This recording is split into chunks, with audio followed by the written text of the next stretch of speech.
कौशल्या मैया ने भगवान श्री राम से अपने हृदय की बात कही कि तुम्हारे पिता ने तुमको राज्य देने की बात कही और राज्य देने के बाद में ये कहने के बाद मैं राजा बनाऊंगा राम जी को और तुमको वन दे दिया। इस बात का मुझे कोई दुख नहीं है, लेश मात्र भी दुख नहीं है।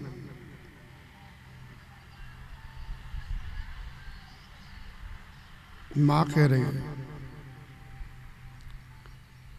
कि तुमको राजा बनाने की बात कही और वनवासी बना दिया, इस बात का हमको बिल्कुल दुख नहीं है।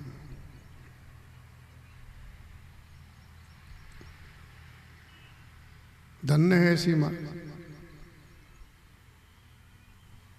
माँ महान होगी तो बेटा ही महान होगा। ऐसी कहाँ माँ दिखती है? तो भगवान ने कहा तुम फिर दुखी क्यों हो रही हो? बोले कि मैं लोगों के दुख से दुखी हो रही हूँ। किनके से? बोले भरत के से, राजा के दुख से और प्रजा के दुख से। साधु का स्वभाव होता है कि दूसरे के दुख से दुखी हो जाना। अपने दुख से दुखी संसार होता है, लेकिन दूसरों के दुख से दुखी साधु होता है। और माँ के हृदय में साधुता भरी हुई है, इसलिए कहा कि हमको दुख नहीं है कि तू राजा बने या वनवासी बने। इस बात को लेकर के तुम्हारे बिना इन लोगों को प्रचंड कलेश होगा। इसलिए बेटा, अगर पिताजी ने केवल आज्ञा दी हो तो माँ बड़ी होती है पिता से, इसलिए मैं आज्ञा देती हूँ तुम बन न जाओ। अगर माता पिता दोनों ने जाने को कहा है तो मैं आशीर्वाद देती हूँ वन में तुझे 100 अयोध्या के समान सुख मिले।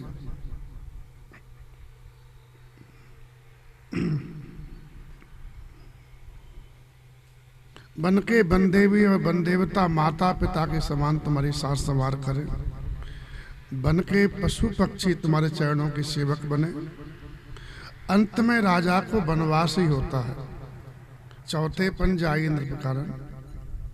तो राजा को वन तो जाना ही है। केवल अवस्था देख के तो हमको हृदय में दुख होता है। अंत उचित नृपय वनवासो वह बिलोक ये होए हरासो। क्योंकि राजा को जो राजा पाप भी करता है शिकार करके। किसी भी जीव को मारना निरपराध को पाप ही है, लेकिन उसके राज धर्म में क्या है कि अगर वह शिकार नहीं करेगा तो मारने का अभ्यास भूल जाएगा।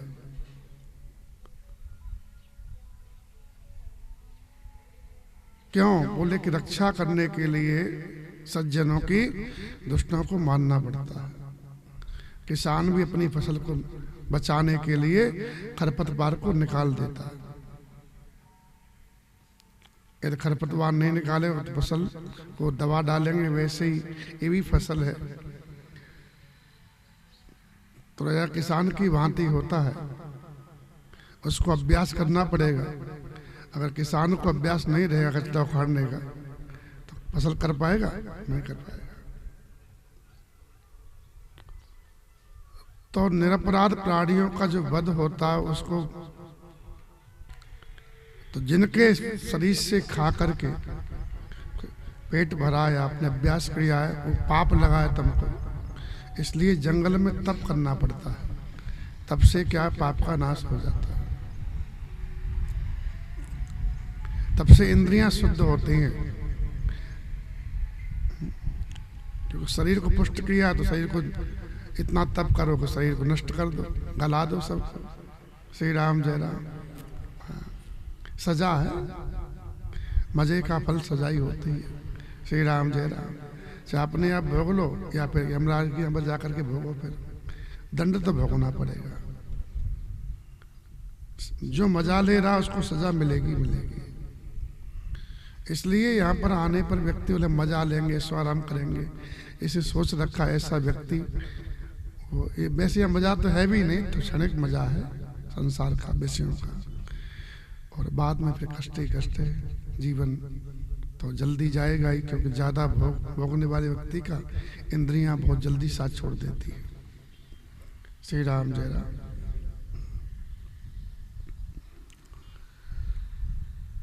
तो माँ ने कहा कि अंत में राजा को वनवास उचित है, अंतम उचित नृपय वनवासु। तो तेरी अवस्था को देख करके कोई बुढ़ापे में जाओ तो ठीक है, चौथी अवस्था में, और तुम्हारी अवस्था इस भजन करने की हमको नहीं लग रही थी। परंपरा एक बाद में भजन करें गृहस्थ आदमी, लेकिन भागवत धर्म ये कि देह धर्म से माँ बोल रही है, भागवत धर्म ये कह रहा है कि जवानी ही भजन करने की होती है, बुढ़ापा में भजन नहीं होता है, बचपन में ज्ञान नहीं होता, बोध नहीं होता है, इसलिए अंटी खेलने में निकल जाता है। हाँ, जवानी ही भजन करने के लिए होती है। श्री राम जय राम।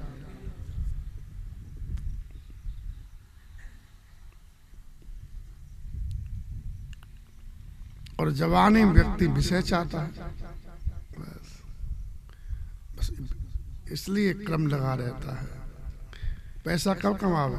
बचपन में कमा सकता है? नहीं कमा सकता। बूढ़ा कमा सकता? नहीं कमा सकता। जवानी में कमाता है ना।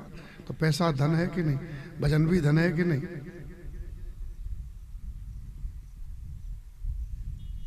और मर्जी तुम्हारी, मिलेगा एक, या भोग मिलेगा या योग मिलेगा। श्री राम जय राम।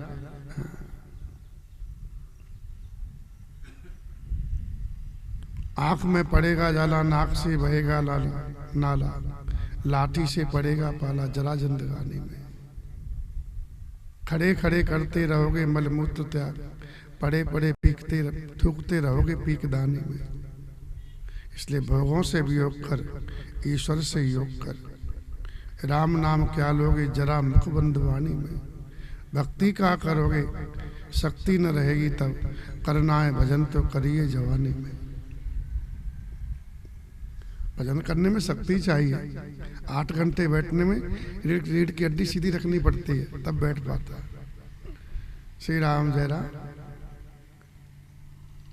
वो जवानी में ही हो सकता है।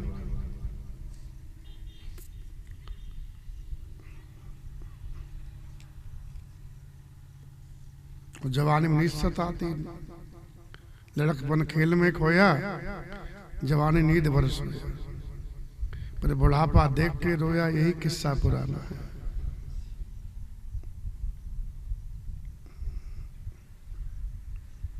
तो मैया ने कहा कि राजा को अंत में उचित वनवास सही है, और तुम बन जा रहे हो तो बड़भागी बन, अवध अभागी बन बड़भागी है,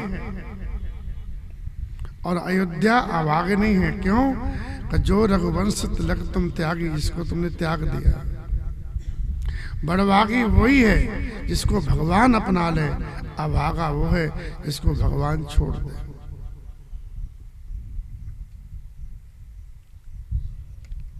इसलिए बड़भागी अंगद हनुमाना।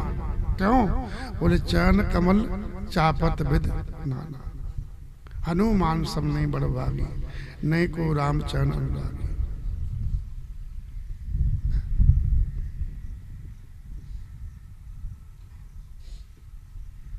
श्री राम जय राम।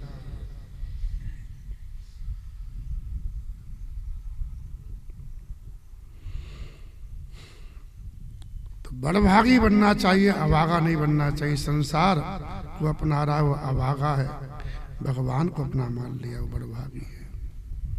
बड़ा भाग्य कमा के जाओ यहाँ से। बड़े भाग्य वाले का हर जगह सम्मान होता है। भगवान ने बड़ा भाग्य दे के भेजा हमको। क्या बड़ा भाग्य दिया? बोले मानव तन दिया। बड़े भाग्य थे इसलिए मानव तन पाया। मानव तन पाके क्या किया? बोले भैंस की भांति विषय भोगते रहे? नहीं, मानव तन पा करके भजन किया, धन कमाया, और बड़ा भाग्य किया। बड़ा भाग्य मिला है तो बड़ा काम करो, छोटा काम मत करो। श्री राम जय राम।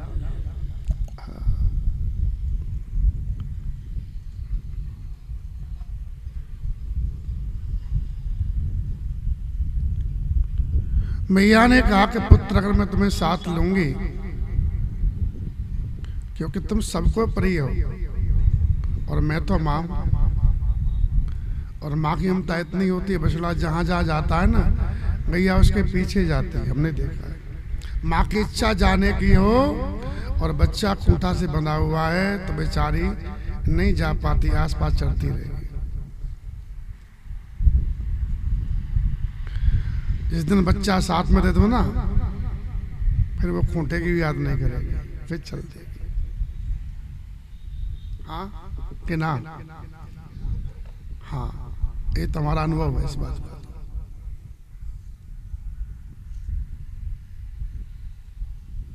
साथ में बच्चे को खोल दो तो गाय हो चाहे भैंस हो कोई भी हो, फिर वो चली जाती है, फिर वो घर की परवाह नहीं करती है। श्री राम जय राम, मस्त हो। लेकिन जब तक बच्चा उसका किसी बंधन में, वो बेचारी छोड़ नहीं सकती। इसलिए जहां जहां बचला जाए तह तह चल जावे गैया। तो पुत्र, मैं माँ हूं और तुम बेटे हो मेरे। मेरी इच्छा है कि मैं तुम्हारे पीछे पीछे चलूं। मेरा मन कहता है अगर मैं तुमसे ये कहूं कि जो सुत कहूं संग मोह ले हो, तो तुम्हारे हृदय हो ही संदेह हो। तुम्हारे हृदय में ये संदेह हुआ कि माँ कहीं हमको रोकना तो नहीं चाहती, बहाना बना करके। क्योंकि पूत परम प्रिय तुम सब ही के पुत्र, तुम सबको परम प्रिय हो। तुम प्राण के प्राण हो, जीव के जीवन हो। प्राण के भी प्राण हो। प्राण जब तक शरीर में है, कब तक? जब तक भगवान की शक्ति उसको टिके हुए है। जैसे भगवान शक्ति हट जाएगी, प्राण भी हट जाएंगे शरीर से। तो प्राण के प्राण है राम जी, जीवन के जीवन है, जीव के जीवन है सब।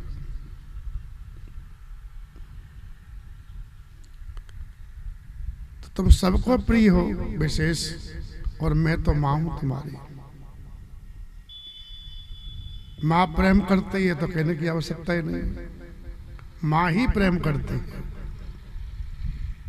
सबसे ज्यादा कोई प्रेम करता है तो माँ ही करती है। उसकी पूरी पूजा पाठ का फल बच्चों के लिए होता है कि मैं भगवान पूजा पाठ करती हूँ, मेरा बच्चा सुखी रहे, सफल हो। श्री राम जय राम। हाँ, तो ते तुम कहो मात बन जाऊं, तुम कह रहे हो कि मैं बन चला जाऊं। ये सुन करके मैं पछता रही हूं बैठी बैठी। तुम छोड़ते बनते नहीं हो, और मैं कहूं मुझे संग रख लो तो तुम्हें अच्छा लगेगा नहीं, और जो तुम्हें अच्छा नहीं लगे मैं वैसा करना नहीं चाहती। कितना त्याग रही हूं।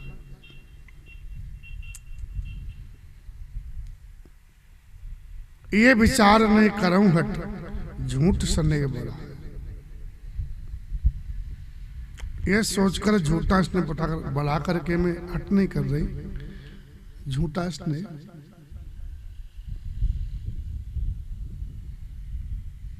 मैं बलैया लेती हूँ माथा खाना तमन कर, मेरी सुध मत भूल जाना। मैया ने कहा मुझे बुला मत देना, ये ध्यान रखना कि तेरी माँ भी है। जानती थी भगवान का स्वभाव साधु का है।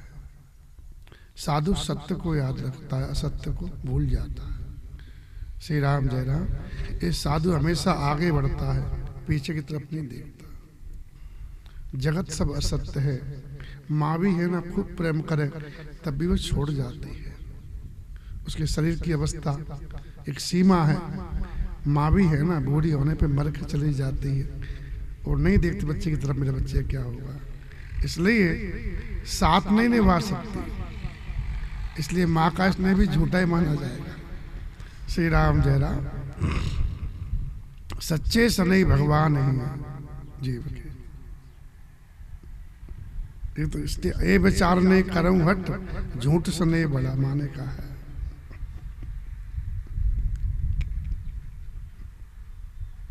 आशीर्वाद दिया बेटे, देव पितर सब तुम ही गुसाई,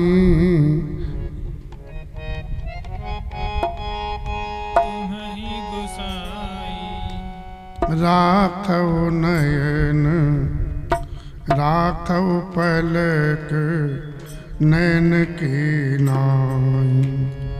राखऊं पलक नयन की नाई। अवध अम्बो प्रिय परिजन मीना। अवधि अम्बु मीना।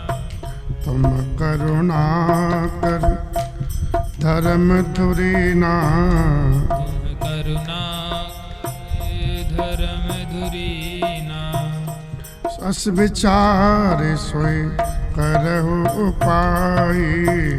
अस विचार सोई करहूं पाई। सबहि जियत जे भेटउ आई। सबहि जियत सब भेटहूं आई।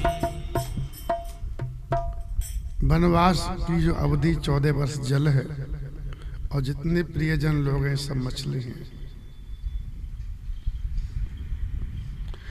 तुम दया की खान हो राघव, धर्म की धुरी को धारण करने वाले हो। अवधि अम्ब है यानी 14 साल की ये जल के समान है अवधि तक। मछली कब तक जीती है? जब तक जल रहता है। जल बीतते ही मछली जी पाती है? मर जाती है।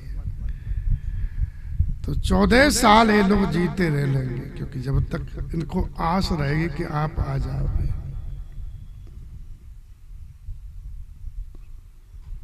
तो तुम धर्म की धुरी को धारण करने वाले हो, करुणा की खान हो। ऐसा विचार करके बैठे, वही उपाय करो ताकि सबको जीते जीत मिल सको दोबारा करके। सबे जियत जे भेटो आए, तुम्हारे वियोग में कोई मरे नहीं। मां को आशंका है, प्रचंड क्लेश में व्यक्ति जीना नहीं चाहता। श्री राम जय राम।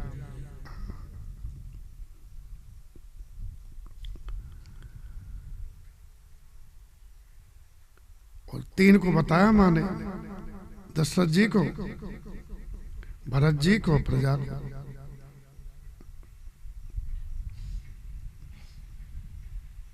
कहते जब भरत जी भगवान को मनाने के लिए गए तो तोता मैना पिंजरे में आपस में चर्चा कर रहे, बोले कि कितने बड़भागी लोग हैं, कितने भगवान के प्रेमी हैं, ये सब प्रेमी जा रहे हैं, हम पिंजरे में बंद है, हम नहीं जा सकते। मैना ने कहा ये तो पिंजरा खुला होता तो हम भी चल देते इन प्रेमियों के पीछे पीछे, हम भी पवित्र हो जाते। तोता ने कहा कि ये सब भीड़ है, अवध में प्रेमी तो 2 ही हैं, एक तो चले गए, एक जा रहे हैं। चले कौन गए? दशरथ जी सुरलोक चले गए, सत्य प्रेम जय राम पद। और दूसरे प्रेमी श्री भरत जी हैं, जिनके पीछे पीछे लोग जा रहे हैं। श्री राम जय राम। ये लोग तो लौट आए थे, कहाँ पीछे गए थे। फिर धक्का मिला, भरत जी का भाव मिला, फिर पीछे हो रही है। एक बात ध्यान रखो, जगत की बात कभी सत्य मत मानना। सभी लोग सच्चे नहीं होते, ये तो एक सच्चा हो जाए तो उसके पीछे भीड़ चल देती है। भीड़ की सब जोश है ना, 2 दिन का होता है, तीसरे दिन ठंडा हो जाता है। 2 दिन तक भीड़ को हल्ला करेगी, हुर्रे निकालेगी, तीसरे दिन भीड़ का जोश ठंडा हो जाता है, सब अपने अपने काम में लग जाते हैं। 10-15 दिन में भीड़ शांत हो जाती है, फिर कोई चर्चा भी नहीं करता उसमें से। श्री राम जय राम। कितनी घटना घटते हैं, हम देखते हैं। कोई घटना घट जाती है तो भीड़ है, रैली करेगी, ऐसा करेंगे वैसा करेंगे, और फिर बाद में जोश ठंडा पड़ जाता है। फिर न जाने कहाँ जाते हैं वो लोग।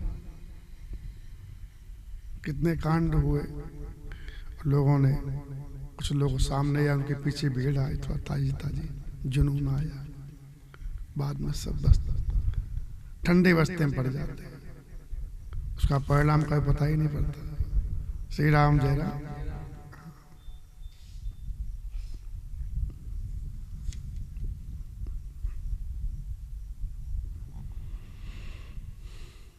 तो माँ ने कहा कि बेटे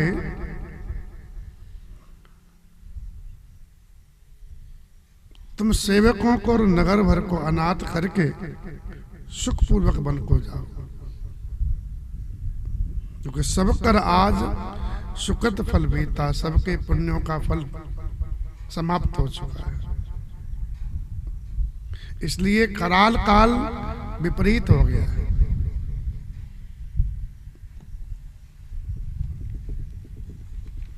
काल समय जब ही आपका विपरीत होता है जब आपके पुण्य समाप्त हो जाते हैं। सब पुण्य पर गाड़ी टिकी हुई है। पुण्य जब तक तुम्हारे हैं जब तक तुम्हारे पास सब कुछ है, जनता भी रहेगी और संपत्ति भी रहेगी। तुम जो कहोगे सो होगा। जैसे ही पुण्य समाप्त हुए समय विपरीत हुआ, फिर तुम कुछ भी कहो तुम्हारे कोई सुनने वाला नहीं होगा।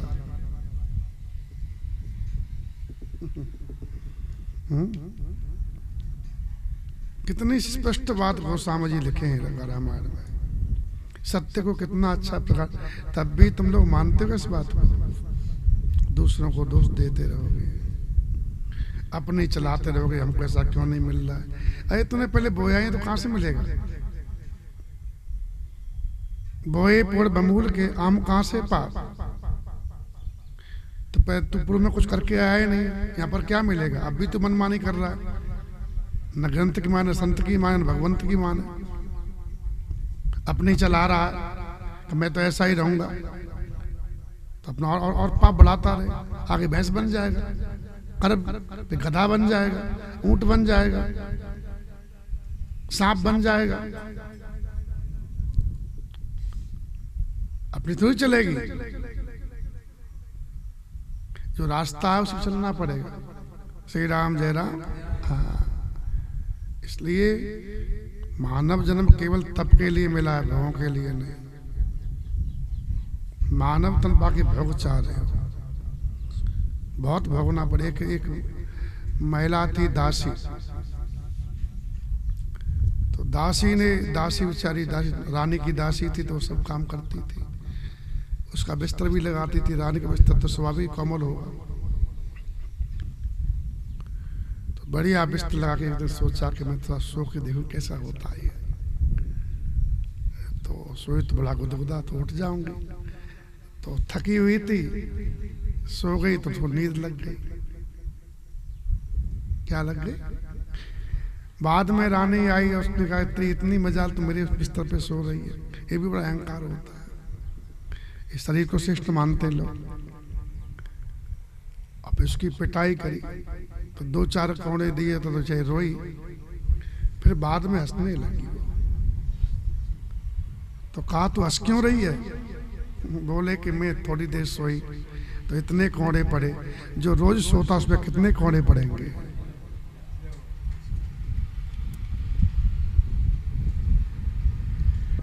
जो रोज सो रहा है उस पर कितने कौड़े पड़ेंगे।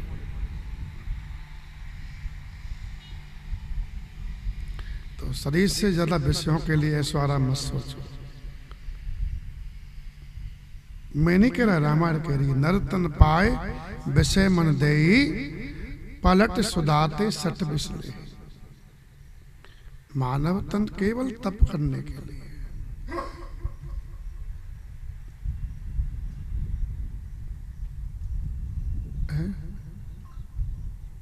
उसने ही दुख पाया, सुख की आशा रखी जिसने।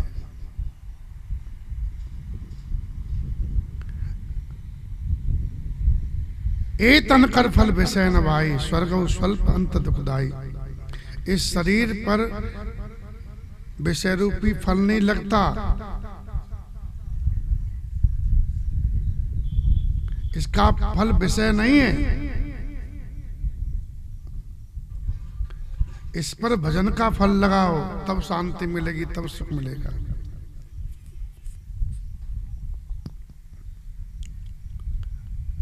लेकिन विषयों का, क्योंकि आजकल स्थिति ये है कि जो सुना रहे हैं वो भी विषयों में ही आसक्त हो रहे हैं। श्री राम जय। ज्यादातर, सबकी तो नहीं कहेंगे, महापुरुष आज भी हैं, लेकिन ज्यादातर लोग विषयों में आसक्त हो रहे हैं। और वहीं भीड़ ज्यादा जो विषयों में आसक्त है ना, वहीं वहाँ को उनको विषय मिलता है, सुविधा सब मिलती है, तो भीड़ भी वहीं जा रही है। तीर्थ में गंदगी क्यों हो रही है? वहाँ विषय सुख हो गया है, भजन सुख रहा नहीं, इसलिए विषय लोग जा रहे हैं। विषय सुख नहीं मिले, तीर्थ में भीड़ खत्म हो जाए, कल से व्यवस्था मिलना बंद हो जाए, तीर्थों में कल से भीड़ खत्म हो जाए, कोई जाएगा ही नहीं। केवल भजन की सुविधा हो, केवल विषय की नहीं हो। श्री राम जय राम।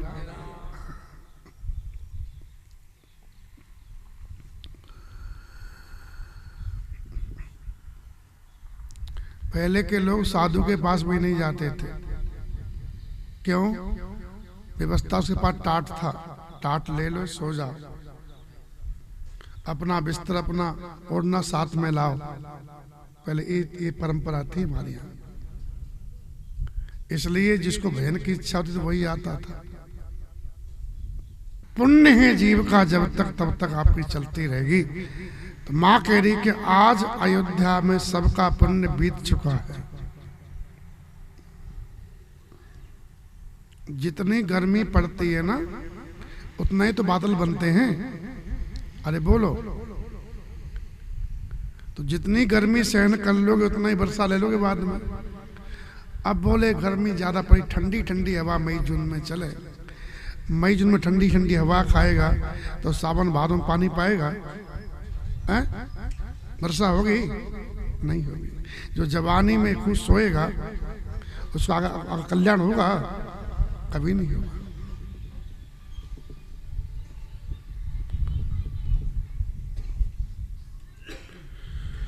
तो बोले अब पुण्य बीत गया, अब फिर तप करना पड़ेगा सुख पाने के लिए। इसलिए 14 वर्ष के लिए भारी कष्ट भोगा इन लोगों ने। नहीं होगा। और उसका फल ये हुआ कि बाद में राम राज्य आया उनके जीवन में। इसलिए तप बहुत जरूरी है। तप है मानसिक क्लेश, शारीरिक क्लेश, ये तप है। व्यक्ति से जलता रहता है। प्रतिकूलता मन की है, प्रतिकूलता समाज की है, ये सब तप है, ताप है। ताप है कि नहीं? श्री राम जय राम। रोगों की प्रतिकूलता शरीर को व्याप रही, शरीर ये ताप है। तपते रहो, भोगते रहो। जो पूर्व में किया है सोना कुंदन हो जाता है। श्री राम जय राम। तप से इस जो खेत तपता नहीं उसमें फसल फिर हो नहीं पाई ढंग से। खेत को भी तपना पड़ता है। जवानी तप करने के लिए, भोग के लिए नहीं है। भोग पाना है तो राक्षस बन जाओ, दानव बन जाओ, देवता बन जाओ।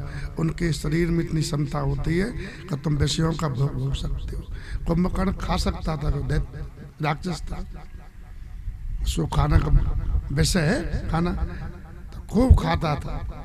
उसमें क्षमता थी। तुम खा भी नहीं सकते, तुम सो भी नहीं सकते। श्री राम जय राम। इस शरीर में केवल भजन हो सकता और कुछ नहीं हो सकता। तो जो हो सकता है उसको करते नहीं है, और जो नहीं हो सकता उसके पीछे पड़े हैं। श्री राम जय राम। तो माँ कह रही है कि आज पुण्य बीत गया, इतना ही पुण्य था। सब कर आज सुखद फल बीता, पुण्य का फल जाता रहा। इसलिए भयो कराल काल विपरीता, बहुविध विलाप करती हुई माता गिर करके भगवान के चरणों में लिपट गई। बहुविध विलप चरण लपटानी, परम अभागिन आप न जाने। मैं सबसे बड़ी अभागिनी हूं, ऐसा माँ ने अनुभव किया। इतना विलाप हुआ समय माँ के द्वारा जिसका वर्णन नहीं किया जा सकता। दारुण दुस्सह दाव और व्यापा, भयंकर हृदय में कष्ट दुख समा गया, व्याप गया, छा गया दुख। रोने लगी मैया और राम उठाए मात और लाई। माता को उठा करके भगवान ने हृदय से लगा लिया। मधुर से कह करके भगवान ने समझाया। भगवान समझा रहे माँ को कि माँ तू राम जननी है, धैर्य धारण कर। उसी समय सिया मैया को समाचार मिला। समाचार ते समय सुन सिय उठी अकुलाए। सीता जी अकुला गई, व्याकुल हो गई। वाल्मीकि रामायण में तो बहुत लंबा चौड़ा प्रकरण है और वहां तो भगवान खुद किशोरी जी के महल में जाते हैं, उनसे सब चर्चा करते हैं, कई अध्याय हैं उसमें।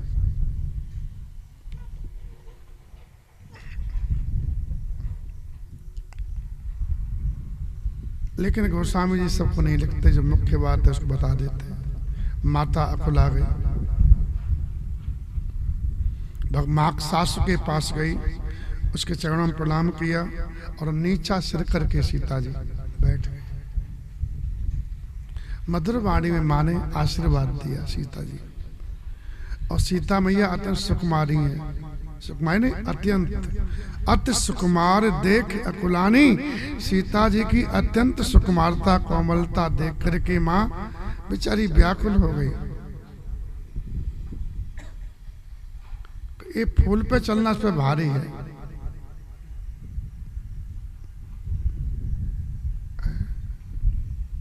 जरा सा ताप आता था तब भी जब फूल मुरझा जाता है। श्री राम जय राम। सर्दी में फूल खिलते हैं गुलाब के, तो मोटे मोटे खिलते हैं, वही फूल होते हैं, वही पेड़ होता है। गर्मी के मारे बेचारे बहुत छोटे हो जाते हैं, छोटा सा फूल दिखता है गुलाब का, जबकि सर्दी में बहुत मोटा दिखता वही फूल। सीता मैया नीचा मुख किए हुए सोच रही हैं, रूप रास पति प्रेम पुनीता। रूप की राशि और पति के साथ पवित्र करने वाली सीता मैया नीचा मुख किए हुए सोच रही हैं, चलन चैत बन जीवन नाथ। चलन चैत बन मेरे प्राणनाथ वन की ओर चलना चाहते हैं। अब कौन सा सुकृति है जिसका उनके साथ और उनके साथ जाएगा। कई सुकृति सन होए साथी, किस पुण्यवान से उनका साथ होगा। जो पुण्यवान होगा वही साथ जाएगा। अर्थात बोले यहाँ भी दो हैं, कि तन प्राण कि केवल प्राण। शरीर और प्राण दोनों साथ जाएंगे भगवान के, या केवल प्राण साथ जाएंगे। यानी जनक की बेटी फैसला कर चुकी थी कि भगवान आज्ञा दे घर में रहो, तो घर में शरीर रहेगा और प्राण भगवान के साथ जाएंगे। अगर शरीर ने पुण्य किया है तो शरीर प्राण दोनों साथ जाएंगे। ये बात है। तब भगवान संग रखते हैं। इतना प्रेम भगवान में हो है क्या? नहीं है बिल्कुल। काय के भगत हैं हम लोग। तो माँ जानकी ये कह रही है कि शरीर है और प्राण है, दो हैं हम, एक नहीं है। तो शरीर छूटे तो छूटे अवध में, लेकिन प्राण भगवान के साथ ही जाएंगे। एक भक्त की यही भावना होनी चाहिए भगवान से। ये शरीर नहीं हूं मैं, शरीर संसारी है, पंचभूत से बना हुआ है, यहीं पर रहेगा, लेकिन हम तो भगवान के हैं और भगवान के संग ही रहेंगे। ये भावना होनी चाहिए। और शरीर भी तभी साथ है जब भगवान की सेवा न कर सके। जो शरीर विषयों को चाह रहा है उससे ममता नहीं करनी चाहिए।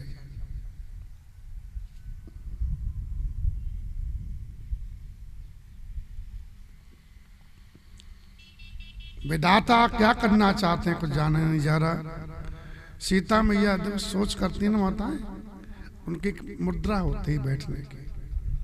माताएं चिंतित होंगी ना, कुछ सोच रही होंगी तो कुछ लिखती रहेंगी जमीन पर, और अपने पैर के अंगूठे से जमीन को कुदेरती रहेंगी। ऐसी मुद्रा होती है। तो यहाँ लिखा है चारु चरण नक लेकर धरने, अपने सुंदर चरणों से मैया धरती पर कुछ लेकर रही है, ऐसे अंगूठा चल रहा है। और उनके जो नूपुर हैं, पायल है, बज रही है। मानो नूपुर प्रार्थना कर रहे हैं, विनती कर रहे हैं किशोरी जी से, हे किशोरी जी हमारा अपने चरणों से त्याग मत कर देना।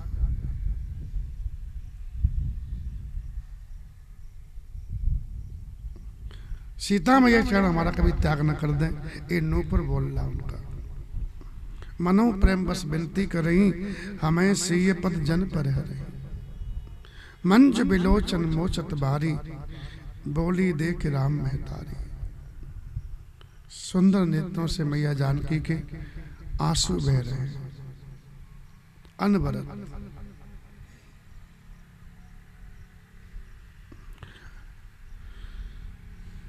सीता मैया अपनी सुकुमारी हैं, ये जानकर के राम जी की माता राम जी से बोली, तात सुनौसी सुकुमारी, सास ससुर पर जने प्यारी। सीता अत्यंत सुकुमारी हैं, अपने सास ससुर और परिवार वालों को प्रिय हैं, इनसे सब प्रेम करते हैं। इनका पिताजी महाराज जनक हैं, पिता जनक भूपाल मण, राजाओं के मणि हैं, और ससुर सूर्य कुल के सूर्य हैं। और तुम सूर्य रूपी कुमुद वन को खिलाने वाले चंद्रमा इनके पति हो, ये इनका सौभाग्य है। पिता भी महान मिले, ससुर भी महान मिले, और पति से तो कौन महान होगा, वो तो सबसे ज्यादा महान है। मैंने ऐसी पुत्र वधू पाई है, मेरा सौभाग्य है। मैं पुत्र वधू प्रिय पाई, रूप रास गुणशील सुहाई। रूप की राशि है, सुंदर गुणों वाली शीलवती पुत्र वधू पाई है। मैंने कितना प्रेम किया है, नैन पुतर कर, इससे पलक नेत्रों से प्रेम करते हैं, ऐसे इनसे प्रेम बढ़ाया मैंने। नेत्र पर आंच आते ही पहले पलक बंद हो जाता है। कोई उंगली करेगा ना तो पलक तुरंत बंद हो जाएगा, पहले हम चोट लेंगे नेत्र को बाद में। ऐसे मां प्रेम करती थी। मैंने अपने प्राण किशोरी जी में लगा रखे हैं, जानकी में लगा रखे हैं। कल्पलता के समान हमने बहुत तरह से लाड़ चाड़ से इनको पाला है। कल्प बेल जिम बहुविध लाली, सींच स्नेह सलिल प्रतिभाली। स्नेह रूपी जल से सींच करके इसको पाला है।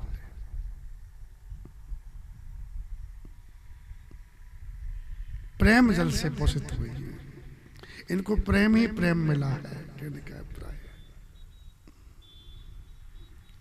और ये लता बढ़ गई थी, मैं खुश होती थी इस पर फल आएगा, फूल आएगा। तो फलते समय फूलते समय विधाता प्रतिकूल हो गए, और न जाने इसका परिणाम क्या होगा। परिणाम भविष्य के गर्त में छिपा हुआ है।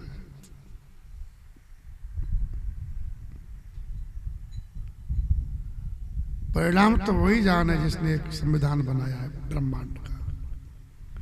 हमारे कर्म का परिणाम क्या होगा। कभी कभी पुण्य करते करते व्यक्ति पे पाप बन जाता है।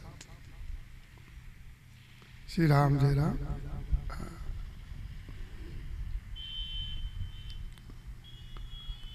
तो परिणाम तो भगवान ही जाने, हम नहीं जान सकते। इतना अच्छा कर्म किया और परिणाम उल्टा हुआ, फूलत फलत भयो विद्यमान।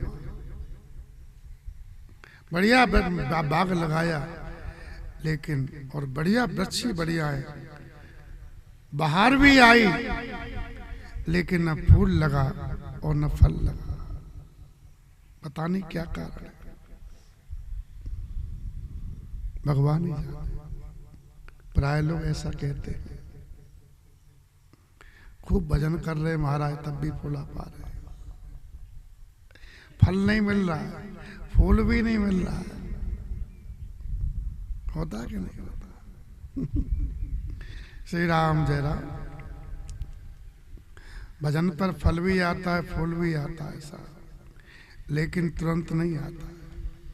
कर्म तुमने आज किया, आज ही फल ले लोगे। जो पूर्व में लगा उसका फल मिल रहा, उसका फूल मिल रहा है, ये तो आगे मिलेगा, प्रतीक्षा करो।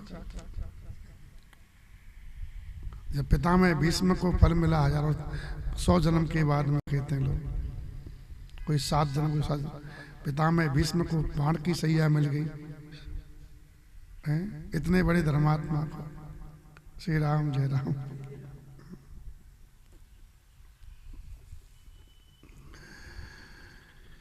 पता नहीं परिणाम इसका क्या होगा। पलंग पीठ तज गोद हिडोरा, सियन दीन पग अवन कठोरा। सीता जी पलंग पर सोती थी तो पलंग से उठ करके सीधी जमीन पे नहीं, माँ की गोद में आती थी। पलंग पीठ तज गोद, और गोद के बाद में मैया स्नान कराती थी लेकर के, श्रृंगार करती थी आसन बैठा कर, और बढ़िया खिला पिला करके भवन में झूला था उस पे बैठा देती थी, झूलती रहती थी। पलंग पीठ तज गोद हिडोरा, सियन दीन पग अवन कठोरा। कठोर जमीन पर सीता जी ने कहीं भी कदम नहीं रखा है। ऐसे पाला इस लता को। संजीवनी जड़ी के समान सावधानी के साथ में रखवाली की। जियन मोर जिम जुगवत रहे हो, और काम और दीप बात नहीं तारन कहो। संबर नाम का दैत्य था। क्या नाम था? रावण की मौसी का छोरा था। वो प्राय अयोध्या में आता था, उत्पात मचाता था। वशिष्ठ जी ने यज्ञ किया और कहा को यज्ञ को जो दीपक जल रहा है, मुख्य दीपक, उसको कुल वधू सीता बड़ी है, इसको ताड़ दे बत्ती को, तो तत्काल मर जाएगा। लेकिन कौशल्या मैया ने उस बत्ती को तारने को भी नहीं कहा था। जियन मोर जिम जुगवत रहे हूँ, दीप बात नहीं तारन कहे हूँ।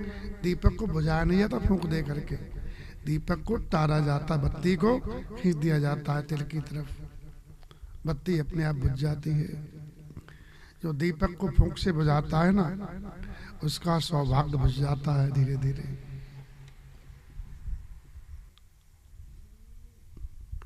कितनी बड़ी हो गई अब? 17 साल की है किशोरी जी। अब 6 वर्ष की आई थी, 12 साल नहीं है ना। राम जी 27 साल के, राम किशोरी जी 17 साल की। तो ऐसा ना सुख पाया है, इतना मैंने प्रेम से इनको लाड चाव किया है। तो सोई सी चलन चहत बन साथा। ओ सीता तुम सुकुमारी, मैं इसका रुख देख रही हूं और तुम्हारे साथ बन जाना चाहती है। और बन तो बन है साथ, एकदम विपरीत है महल से बन। आए रघुनाथ जी, आपकी क्या आज्ञा है? माने का आयस कहा हो रघुनाथा।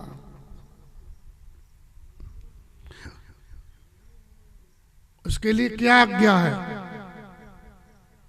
मैं बता दूं बेटे, चंद किरण रस चकोरी, जो चकोरी चंद किरण का रस पीती है उस सूर्य किरण से, सूर्य से कभी आंख नहीं मिला सकती। रवि रुख नैन सके किम जोरी, सूर्य की ओर किस तरह मिला सकती है आंख में?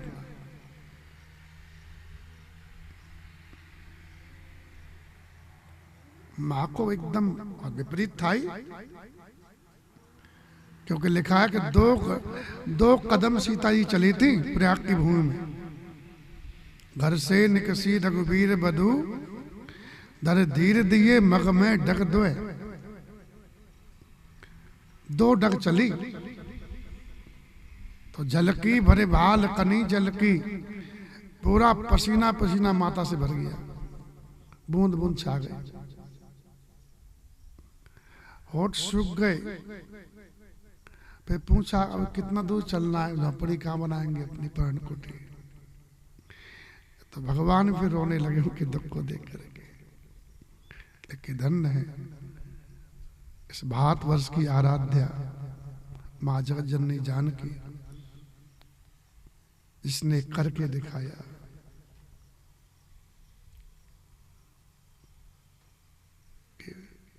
जिसके जीवन में आत्मबल है, शरीर बल चाहे न हो, आत्मबल है तो कितना ही कठोर काम हो व्यक्ति सफल हो जाता है। बताएं।